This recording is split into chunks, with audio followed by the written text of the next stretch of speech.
بسم الله الرحمن الرحيم الحمد لله الذي نحمده ونستعينه ونستغفره ونؤمن به ونتوكل عليه ونعوذ بالله من شرور انفسنا ومن سيئات اعمالنا من يهد الله فلا مضل له ومن يضلل فلا هادي له ونشهد ان لا اله الا الله ونشهد ان محمدا عبده ورسوله فاعوذ بالله من الشيطان الرجيم بسم الله الرحمن الرحيم وإذ قلنا للملائكة اسجدوا لآدم فسجدوا إلا إبليس أبى واستكبر وكان من الكافرين صدق اللہ العظیم۔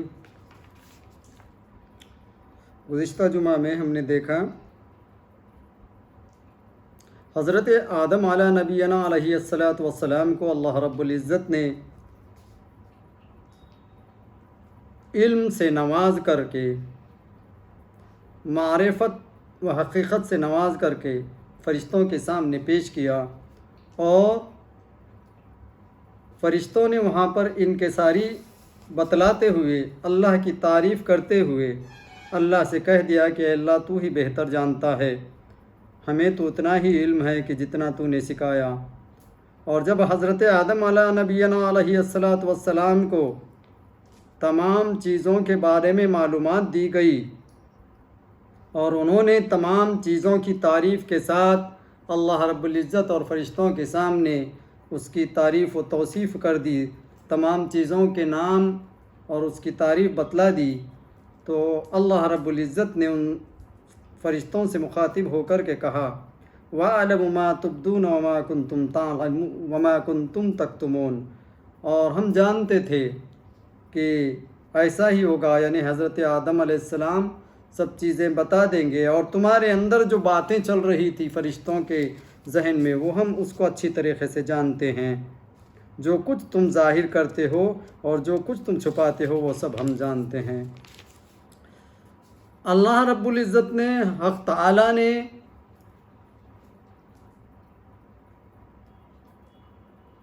فرشتوں کو پیدا کیا، کائنات کو پیدا کیا اور کائنات کے اندر کی تمام چیزوں کو پیدا کیا، لیکن یہ بات ابھی تک ظاہر نہ ہوئی تھی کہ اللہ رب العزت نے ہر چیز کو علیحدہ پیدا کیا، یعنی کسی کا انجماد نہیں کیا تھا، اور فرشتوں کو بھی اس بات کا پتہ نہیں تھا کہ یہ کیا چیزیں چھپی ہوئے راز و نیاز والی باتیں تھیں، علم و حکمت والی باتیں تھیں، جس علم و حکمت کو اللہ رب العزت نے کسی ایسی ہستی کے حوالے نہیں کیا تھا جو کہ اس کو اپنا کر کے ظاہر کر سکے۔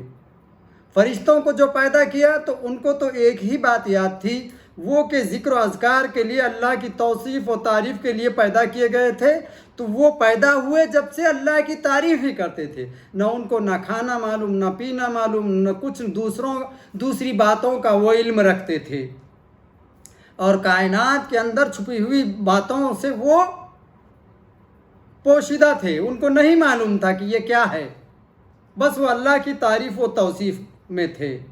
وہ معصوم ہیں، ان تمام باتوں سے معصوم ہیں، وہ جسم و جسمانیات سے معصوم ہیں۔ وہ کیسے بنے ہوئے ہیں؟ نور سے۔ جب رب العزت کائنات کا خالق و مالک ہے، پتہ نہیں کائنات کے اندر کس طریقے سے اللہ رب العزت نے کیسے کیسے عجائب پیدا کیے ہوئے ہیں، جو کہ فرشتے اور دوسرے مخلوقات اس سے ناواقف ہیں، اور اس کی واقفیت دینے کے لیے، اس سے واقف کرنے کے لیے اللہ رب العزت نے ایسی ہستی کو کائنات کے اندر وجود میں لانا مقصود تھا، جس سے کہ یہ ظاہر ہو کہ کائنات کے اندر چھپے ہوئے راز و نیاز، علم و حکمت وہ ان فرشتوں کے سامنے بھی اور تمام مخلوقات، جاندار، جانور اور سب کے سامنے یہ ظاہر ہو۔ فرشتوں کو ایک طرفہ ہی علم دیا گیا تھا، حکمت دی گئی تھی، نہ کہ دیگر اور باتوں کی۔ اس لیے اللہ رب العزت نے کائنات کے اندر یہ چھپے ہوئے راز و نیاز، علم و حکمت ہے، اس علم و حکمت کو ایک جمع کر کے حضرت آدم علیہ نبینا علیہ السلام کو علم و حکمت سے نواز کر کے پیش کیا۔ تو دیکھو یہاں پر بتایا جا رہا ہے کہ اللہ رب العزت حق تعالیٰ کے سارے ملک علیحدہ علیحدہ تھے۔ عالم اجسام، عالم جسم الگ تھا، عالم ارواح الگ تھا۔ روح اور جسم ایک جگہ تھا کیا؟ نہیں تھا۔ عالم اجسام الگ، عالم ارواح الگ، یہ بے تعلق تھے۔ عالم امر، عالم خلق سے علیحدہ، نور ظلمت سے دور اور ظلمت نور سے کافور۔ ایسے ہی کوئی ہستی موجود نہ تھی جو ان سارے عالموں میں تعلق پیدا کر دے، کیونکہ فرشتے اس دنیا سے بے نیاز تھے اور یہاں کے جانور اور جنات وغیرہ اس طرف سے بے خبر۔ نیز حق تعالیٰ کے بہت سے صفات اب تک ظاہر نہ ہوئے تھے، کیونکہ کوئی ایسا کامل مظہر نہ آیا تھا جو ان سب کو ظاہر کرے۔ اس لیے منشأ الہیہ یہ ہوا کہ اپنا خلیفہ ایسا بناؤ جو ملک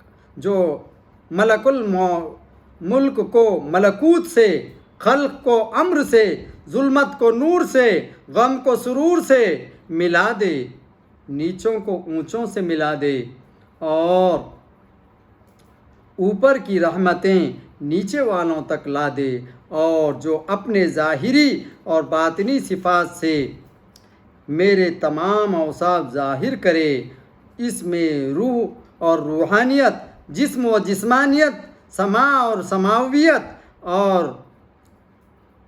راز و ارضاء اور ریاضت، دنیا اور دین، جمادات اور نباتات اور حیوانات، ملکوت و ملکوتیت سب جمع ہو۔ جو اپنے وجود سے رب کا وجود، اپنی وحدانیت سے رب کی وحدانیت، اپنی زندگی سے رب کی حیات، اپنی قدرت، ارادے، سماع، بصر، کلام اور علم سے رب کی قدرت اور ارادے، سماع، بصر اور علم وغیرہ کو، زندگی سے رب کی حیات، اپنی قدرت ظاہر کر دے، اور اپنی روح کی لامکانیت اور جہتیت سے رب کی ان صفات کو ظاہر فرمائے۔ اس لیے وہ خلیفۃ اللہ الاعظم کا لقب پائے۔ لہٰذا رب نے ایسے خلیفہ کی پیدائش کا نوری فرشتوں میں اعلان فرمایا۔ فرشتے اس کی تہ تک نہ پہنچ سکے، انہوں نے لقب پائے، لہٰذا رب نے ایسے خلیفہ، انہوں نے اس کے ظاہر سے دھوکہ کھایا۔ انہیں کیا خبر تھی کہ اس مٹی کے چراغ میں روحانیت کا روغن ہوگا اور چراغ قلب کے فانوس میں رکھا جائے گا، اور وہ فانوس اس کے جسم کے طاق میں محفوظ ہوگا، جس میں اسرار الہی کی بتی ہوگی اور نور الہی کی تار سے روشن ہوگا۔ پھر اس کو عقل کا نور دے کر نور علی نور بنایا جائے گا، جس سے حق تعالیٰ کے سارے صفات، عدل اور احسان، محبت اور رحمت، عزت اور غلبہ، غضب اور انتقام عالم میں ظاہر ہوں گے۔ اس لیے انہوں نے سوال کر دیا کہ مولا، اس میں وہ کمال کیا ہوگا جو ہم میں نہیں ہے؟ اس وقت تو فرشتوں کو یہ فرما کر خاموش کر دیا گیا کہ انی اعلم ما لا تعلمون۔ روحانیت اور ملکوتیت کا جس کی کسی قدر فرشتوں کو بھی خبر نہ تھی، دوسرے جسمانیت کا جس سے فرشتوں ناواقف تھے، تیسرے الہیت کا جو کہ فرشتوں کو وہم سے بھی بالاتر تھا، کیونکہ فرشتے ملکوت میں سے تھے، اور یہ باتیں عالم غیب، عالم جبروت کی چمن آدم کے ختم مقصود حضرت محمد مصطفیٰ صلی اللہ علیہ وسلم کے معراج میں وہاں کے پہنچایا کہ فرشتے تو کیا حضرت جبرائیل کو یہ عرض کرنی پڑی۔ یعنی دیکھو کچھ ایسی باتیں تھیں جہاں پر اللہ رب العزت نے فرشتوں کے اوپر منکشف نہ کیا تھا۔ تو یہاں تک اگر مثال دینی ہے کہ حضرت محمد رسول اللہ صلی اللہ علیہ وسلم کو جب اللہ رب العزت نے معراج میں بلایا، دیکھو عالم ملکوت ملائکہ کے جو سردار حضرت جبرائیل جو بڑے فرشتے ہیں، جبرائیل علیہ السلام کو جب معراج میں آپ صلی اللہ علیہ وسلم کے ہموار کر کے بھیجا گیا، تو ایک وقت یا ایک جگہ وہ آئی جہاں پر حضرت جبرائیل علیہ السلام رک گئے۔ عالم ملکوت میں عرش معلیٰ پر جانے سے ان کی ہمت نہ ہوئی، ہمت نہ جٹا پائے، اور کہا کہ یہاں سے میں آگے نہیں جا سکتا، جہاں پر حضرت محمد رسول اللہ صلی اللہ علیہ وسلم نے کہا کہ اے جبرائیل میرے ساتھ چلو۔ تو حضرت جبرائیل فرماتے ہیں کہ اگر یکسر موئے برتر پرم فروغ تجلی بسوزت پرم، اگر میں یہاں سے بال برابر بھی آگے بڑھنے کی کوشش کروں گا تو میرے پر جل کر خاک ہو جائیں۔ اگر یکسر موئے برتر پرم فروغ تجلی بسوزت پرم، اللہ کی تجلی سے میرے پر جل کر خاک ہو جائیں، میں ایک پر یا ایک بال برابر بھی یہاں سے آگے بڑھنے کی اڑنے کی کوشش نہیں کروں گا۔ پتہ یہ چلا کہ ایک مقام ایسا تھا جہاں پر ملائکہ بھی وہاں پر نہیں مار سکتے تھے۔ اس جگہ پر اگر کوئی پہنچنے کی ہمت کرتا یا طاقت و قوت اگر اللہ رب العزت نے کسی کو قابلیت دی تو وہ حضرت آدم علیہ نبینا علیہ السلام کی اولاد حضرت محمد رسول اللہ صلی اللہ علیہ وسلم کو تھی۔ تو یہاں پر بتانا اللہ تعالیٰ نے بتلا دیا کہ دیکھو اے فرشتو، تم میں وہ جرت نہیں کہ جو حضرت آدم کی اولاد یا حضرت آدم کو ہم نے جتنا قربت میں لانا ہے وہ لا سکتے ہیں۔ جہاں پر تاب لانا ہے حضرت آدم ہی لا، جہاں پر علم و حکمت کی باتیں ہیں، ناز و نیاز کی باتیں ہیں، وہاں پر آدم کی اولاد حضرت محمد رسول اللہ صلی اللہ علیہ وسلم کو دیا گیا۔ اس لیے ہم نے خلیفے کا رتبہ اگر کسی کو دیا تو حضرت آدم علیہ السلام کو دیا۔ یہ اللہ رب العزت نے وہاں پر بتلا دیا۔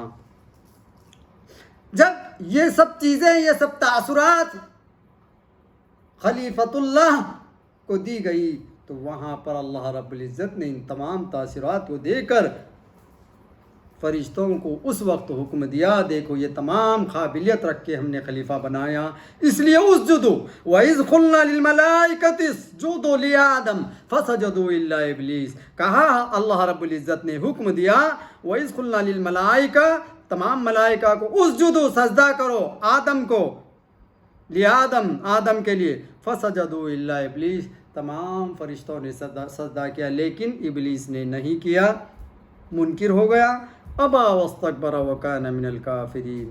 کیا ہو گیا؟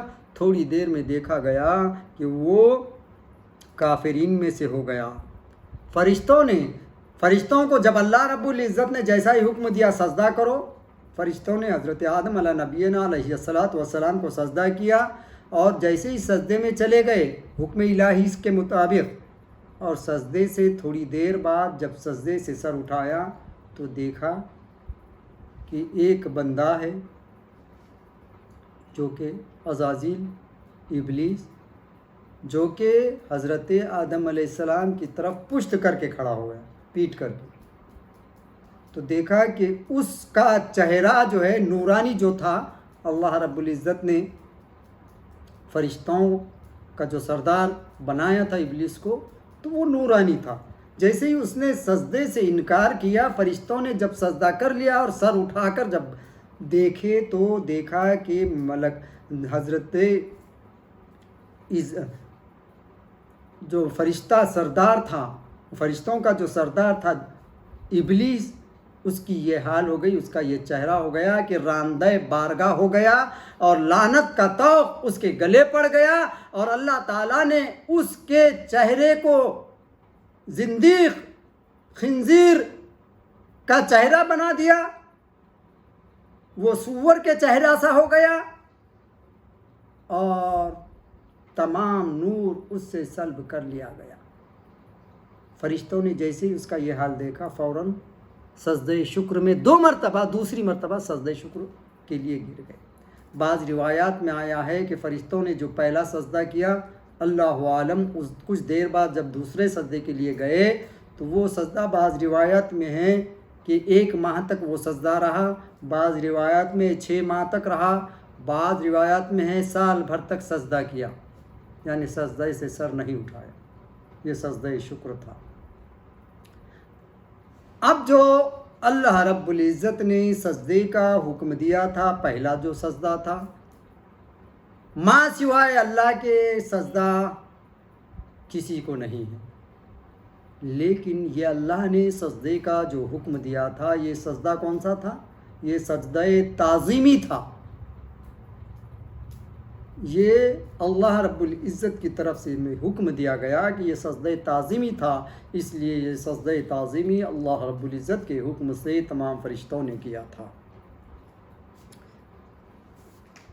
تو وہ راندہ بارگاہ ہو گیا۔ تو اس آیت کو پچھلی آیتوں سے چند تعلق ہے۔ ایک یہ کہ اس سے پہلے حق تعالیٰ نے اپنی نعمتوں کا ذکر فرمایا۔ اولاً ہمارے جد امجد حضرت آدم علیہ السلام کا خلیفۃ اللہ ہونا، دوسرے ان کو بہت سا علم ملنا، تیسرے فرشتوں کا عاجز ہو کر ان کی شاگردگی کرنا۔ اب چوتھے نعمت کا ذکر فرمایا جا رہا ہے، یعنی فرشتوں کا ان کو سجدہ کرنا جس ترتیب سے واقعات ہوئے ہیں، اس ترتیب سے ان کا ذکر بھی ہوا۔ دوسرے کہ اس سے پہلے آدم علیہ السلام کی خلافت کا ذکر ہوا تھا، اور خلافت کے لیے 2 وصف ضروری ہیں، ایک خلیفہ کا عالم ہونا، دوسرے اس کا قدرت والا ہونا کہ سب رعایا اس کی سامنے جھک جائیں۔ پہلے ان کا علم کا ذکر ہو چکا، اب ان کے قدرت کا ذکر ہو رہا ہے۔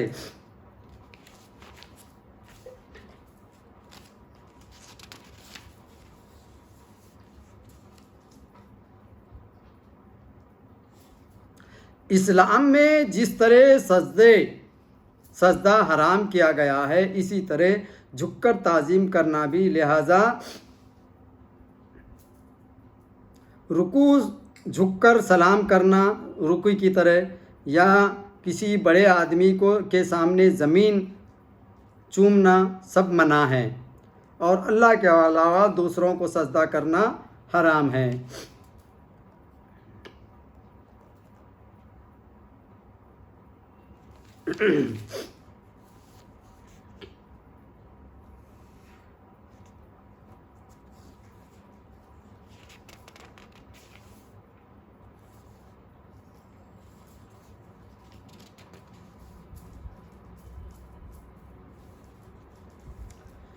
تفسیر عزیزی میں ہے کہ اس جگہ ہے کہ ایک بار شیطان نے حضرت موسیٰ علیہ السلام سے عرض کیا۔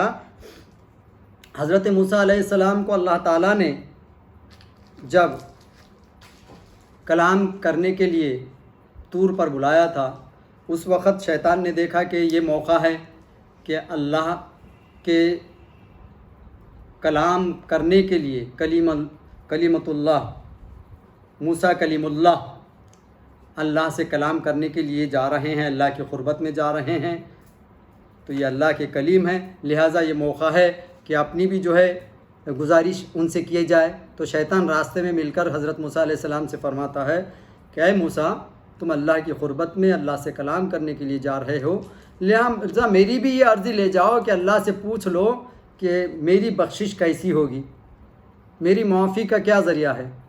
تو حضرت موسیٰ علیہ السلام جب اللہ کے ایسے کلام سے وابستہ ہوئے تو آپ حضرت موسیٰ علیہ السلام نے اللہ سے فرمایا کہ اے اللہ، ابلیس لعین یہ عرض کرتا ہے کہ اس کی معافی کا ذریعہ کیا ہے۔ تو اللہ رب العزت نے حضرت موسیٰ علیہ السلام کو فرمایا کہ دیکھو، اگر ابلیس کو اس کی معافی طلب کرنا ہے تو وہ ابھی بھی حضرت آدم علیہ السلام کے قبر پر جا کر سجدہ کرے۔ اور جب موسیٰ علیہ السلام سے یہ گفتگو ہونے کے بعد جب موسیٰ علیہ السلام نکلے، روانہ ہوئے، واپس لوٹے تو شیطان مل گیا راستے میں، پوچھنے لگا کہ میرے بارے میں عرض کیا، پوچھا؟ تو حضرت موسیٰ علیہ السلام نے کہا کہ ہاں۔ تو کیا جواب ملا؟ جواب یہ ملا کہ دیکھو، اگر ابھی بھی تم کو معافی طلب کرنا ہے اللہ رب العزت سے، اپنے گناہوں کی معافی کرنا ہے، تو اللہ رب العزت نے کہا ہے کہ ابھی بھی شیطان اگر حضرت آدم علیہ السلام کے قبر پر جا کر سجدہ کرے تو اس کی معافی ہوگی۔ تو شیطان خے لگا کر، آسمان سے گونجی ہوئی خے لگا کر زور زور سے ہنسنے لگا اور کہنے لگا کہ میں نے جس آدم کو اس کی زندگی میں اس کی روح کے وقت، اس کے روحانیت کے وقت جسم کے ساتھ جب روح تھی، اس حالت زندگی میں نے سجدہ نہیں کیا، تو اب مرنے کے بعد اس کی قبر پر کیسے سجدہ کر سکتا؟ اور خے لگا کر وہاں سے نکل گیا۔ بعض روایات میں ہے کہ اللہ رب العزت جب شیطان کو، یعنی جب قیامت برپا ہوگی، جہنمی میں چلے جائیں گے، شیطان مردود لعین بھی جو ہے سو دوزخ کے حوالے ہو جائے گا، جہنم رسید ہو جائے گا۔ جب وہ جہنم میں جلایا جائے گا، جہنم جو شیطان کے لیے جہنم ہے، وہ انسانوں کے لیے جو جہنم کا درجہ ہے وہ درجہ نہیں، کئی پٹ زیادہ، ابزوں پٹ ہم اس کا انداز نہیں لگا سکتے، جبکہ وہ آگ سے بنایا گیا۔ اب ہم جانتے ہیں لوہے کو لوہا کاٹتا ہے، تو جب وہ آگ سے بنایا گیا تو وہ کیسی آگ ہوگی، اس میں وہ تڑپ تڑپ کر جلے گا، آہو پکا کرے گا۔ وہ جہنم کے اس درجے میں شیطان لعین کو ڈالا جائے گا۔ جب وہ اس میں جلتا رہے گا، آہو پکا کرے گا، تو اللہ رب العزت اس کو نکال کر پھر کئی برسوں کے بعد پھر پوچھے گا کہ اگر تم کو اگر معافی طلب کرنا ہے تو آج بھی تم سجدہ آدم کرو۔ اس وقت پھر وہی انکار کرے گا، پھر اللہ رب العزت اس کو جہنم میں ڈال دے گا۔ تو پتہ یہ چلا کہ رب کے ارادے کے علاوہ اگر کوئی اکڑ آ جاتی ہے جسم میں، اگر اکڑ آ گئی تو وہ اکھڑ گیا۔ تو انسان کو چاہیے تعظیم والا بنے، عظمت والا بنے، عزم والا بنے، اکڑ والا نہ بنے۔ جو اکڑ گیا شیطان کی طرح تو وہ نیست نابود ہو گیا، نہ دین کا رہے گا نہ دنیا کا رہے گا۔ تو اب ہوا یہ کہ حضرت آدم علیہ نبینا علیہ السلام کو سجدہ کرنے کا فرشتوں کو حکم ہوا، فرشتوں نے سجدہ کیا، اور سجدہ شکر بھی دو ادا کیے، دوسرا ادا کیا۔ تو اس لیے امتی پر آج بھی لازم ہے کہ 2 سجدے ہم جو نماز کرتے ہیں، نماز میں ادا کرتے ہیں، وہ فرشتوں ہی کی سنت ہے۔ اب جب حضرت آدم علیہ نبینا علیہ السلام کو پیدا تو کر دیا گیا، اب یہ دیکھو جنت میں سب کیا ہے، ملکوتیت ہے، سب ملائکہ ہیں، ہو سکتا کوئی جانور بھی ہوں، کئی قسم کے جو ہے سو مخلوقات بھی ہوں، لیکن آدم ذات کون تھی؟ اکیلی تھی نا۔ آدم کے ساتھ کون تھا؟ فرشتے کئیوں لاکھوں ابزوں کروڑوں ابزوں فرشتے، جانور کئی قسم کے ابزوں، نباتات جنت میں کئی قسم کے جو ہے پھل فروٹ اور کئی قسم کے، ہر چیز وہاں پر جو اللہ نے پیدا کی وہ سب چیزیں موجود، مخلوقات سب موجود تھی نا۔ لیکن اگر کوئی اکیلا، اگر کوئی وہاں پر چیز تھی تو وہ کون تھی پیدا کی گئی ہوئی؟ وہ حضرت آدم علیہ السلام ایک اکیلے تھے نا، ساتھ ان کے کوئی تھا کیا؟ نہیں تھا۔ اب دوسرے فرشتے، ایک دوسرے فرشتے آپس میں بات چیت کریں یہاں، اور جو کچھ ان کا ذہن بنے، جانور بھی ایک دوسرے سے ملیں، چرندوں پرندے بھی ایک دوسرے سے ملیں، لیکن آدم ایک اکیلے پڑ گئے تھے، ان کا ساتھ دینے والا کوئی نہ تھا۔ تو اب یہ گھبرانے لگے اندر کا اندر حضرت آدم، ان کو لگنے لگا کہ سب کے جنس ہیں، میرا جنس تو کوئی بھی نہیں ہے، یعنی میرا ساتھ دینے والا کوئی نہیں ہے، ہول ہول ہونے لگی، جان گھبرانے لگی۔ تو اللہ رب العزت نے اس ہولناکی کو دیکھ کر کے حضرت آدم نبینا علیہ السلام جنت میں تھوڑا سا جب ان کو غلبہ طاری ہو گیا، فرشتوں کو حکم ہوا کہ حضرت آدم کی دائیں پھسلی کو کھول دو۔ پھسلی کو کھول دیا گیا، چاک کر دیا گیا، اور وہاں سے حسین و جمیل عورت کو پیدا کیا گیا۔ اس نس سے، انسان کے اس نس سے حوا کو پیدا کیا گیا، اور جس طریقے سے اس کو چاک کیا گیا تھا، حوا کو نکالا گیا، وہاں سے حوا وجود میں آئی، حوا کو بازو میں بٹھا دیا گیا، اور جس پھسلی کو پھر سے جیسے تھے اس حالت میں رکھ دیا گیا۔ پھر جیسے ہی حضرت آدم علیہ نبینا علیہ السلام اپنے غلبے سے ہوش میں آ گئے، دیکھا کہ خوشبودار اور نہایتی حسین و جمیل ہم جنسی کوئی بازو میں ہیں، نہایت ہی خوبصورت۔ تو فوراً دل باغ باغ ہو گیا، خوش ہو گئے، اور فوراً سے ہاتھ بڑھانے کی جرت کی، پکڑنے کی، کس کو؟ حوا کو قریب میں لینے کی کوشش کی۔ جیسے ہی حوا کو قربت میں لینے کی کوشش کی تو اللہ رب العزت نے حکم دیا، آواز آئی کہ اے آدم لا تقرب، ابھی قریب نہ جانا۔ کس وقت تک؟ اس وقت تک جب تک کہ حضرت حوا کا مہر ادا نہ کر دو۔ تو حضرت حوا کا مہر کا حکم ہوا، اور وہ مہر یہ تھا کہ حضرت آدم علیہ نبینا علیہ السلام حضور پر نور سرور کونین تاجدار مدینہ گنبد خضرا میں آرام فرمانے والے آقا و مولا حضرت محمد رسول اللہ صلی اللہ علیہ وسلم پر 10 مرتبہ درود شریف پڑھیں۔ یہ کیا تھا؟ مہر کس کا؟ حضرت حوا علیہ السلام کا، عورت کا۔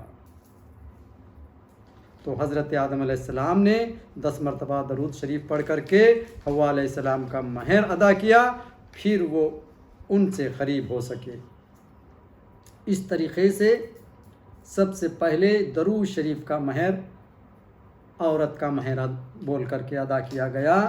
اور یہ دیکھو ہمارے نبی صلی اللہ علیہ وسلم کا درجہ کتنا بڑا ہے کہ اگر فرشتوں نے اگر سجدہ کیا تو نور محمدی حضرت آدم علیہ السلام کی پیشانی مبارک پر لگایا گیا تھا۔ اس نور محمدی کی چمک دھمک کو دیکھ کر تمام کے تمام فرشتے سجدہ ریز ہو گئے۔ اور وہیں سے دیکھو سب سے اولا و اعلیٰ ہمارا نبی، وہاں سے جو ہے آپ کی نبوت، آپ کے ظہور صلی اللہ علیہ وسلم کا ظہور وہیں سے ہے۔ بھلے ہی جسمانی اعتبار سے تمام انبیاء کرام کے بعد خاتم النبیین بنا کر کے بھیجے گئے، لیکن آپ صلی اللہ علیہ وسلم فرماتے ہیں اول ما خلق اللہ نوری وکل الخلائق من نوری، سب سے پہلے اللہ رب العزت نے اگر کسی کے نور کو پیدا کیا تو وہ میرے نور کو پیدا کیا، اور تمام اس کے بعد جو ہے تمام مخلوقات جو پیدا کیے گئے وہ کل الخلائق من نوری، میرے نور سے تمام مخلوقات کو پیدا کیا۔ دوسری جگہ فرماتے ہیں کہ کنت نبی آدم بین الماء والطین، تم کیا سمجھتے ہو کہ میں نبی اس وقت کا ہوں؟ کنت نبی آدم بین الماء والطین، میں تو نبی اس وقت بھی تھا جبکہ حضرت آدم علیہ نبینا علیہ السلام ابھی مٹی ان کی جو خمیر میں تھی، کنت نبی آدم بین الماء والطین، وہ مٹی پانی اور اس کے خمیر ہی دیا جا رہا تھا، ابھی خمیر ہی بنایا جا رہا تھا، اس وقت سے میں نبی تھا، کنت نبی آدم بین الماء والطین۔ اللہ رب العزت کا لاکھ شکر احسان ہے کہ ہم اس نبی کی امت ہیں جس کا وجود جو ہے کائنات کا وجود ہے۔ تو یہ اللہ رب العزت کا اللہ کا شکر ایسا ہیں، تو ہم کو جو ہے خاتم النبیین حضرت محمد رسول اللہ صلی اللہ علیہ وسلم کا امتی بنا کر کے بھیج کر کے ہم کو شرف دیا۔ اللہ تعالی ہم سبوں کو علم میں، عمل میں کامیاب و کامران کرے، پابند صوم و صلات بنائے۔ وآخر دعوانا الحمد للہ رب العالمین۔